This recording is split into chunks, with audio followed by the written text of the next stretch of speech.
ঢাকার প্রাণকেন্দ্রে দাঁড়িয়ে আছে ১৭০০ শতকের মোঘল স্থাপত্য লালবাগ কেল্লা।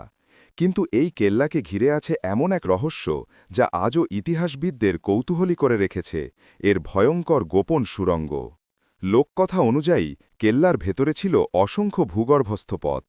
কেউ বলে এগুলো বুড়িগঙ্গার নিচ দিয়ে গিয়ে মিলিত হয়েছে ফোর্ট মশন বা জাহাঙ্গীরনগরের অন্য প্রান্তে। আবার কারো মতে এগুলো সরাসরি চলে যেত তৎকালীন শাসকদের গোপন আস্থানা কিংবা যুদ্ধের সময় পালানোর পথ হিসেবে ব্যবহার হতো। কিন্তু রহস্য এখানেই শেষ নয়। কথিত আছে ব্রিটিশ আমলে এসব সুড়ঙ্গ পরীক্ষা করার জন্য কয়েদিদের ভেতরে পাঠানো হয়েছিল, কিন্তু তারা আর কখনো ফিরে আসেনি। অনেক গবেষক বিশ্বাস করেন সুড়ঙ্গের ভেতরে ছিল মারাত্মক বিষাক্ত গ্যাস বা অক্সিজেনের ঘাটতি, আর অনেকে বলেন পথ এতটাই আঁকাবাঁকা আর জটিল ছিল যে ভেতরে গেলেই হারিয়ে যাওয়া অবাধারিত। আরও আশ্চর্যের বিষয় হল স্থানীয় জনশ্রুতি বলে কিছু সুড়ঙ্গ নাকি সরাসরি গিয়েছে তেঁতুলতলা, ঝিঙাতলা, এমনকি সোনারগাঁও পর্যন্ত। এমনকি কেউ কেউ দাবি করে মোঘল সেনারা গোপনে সেনাবাহিনী স্থানান্তরের জন্য ব্যবহার করত এসব টানেল।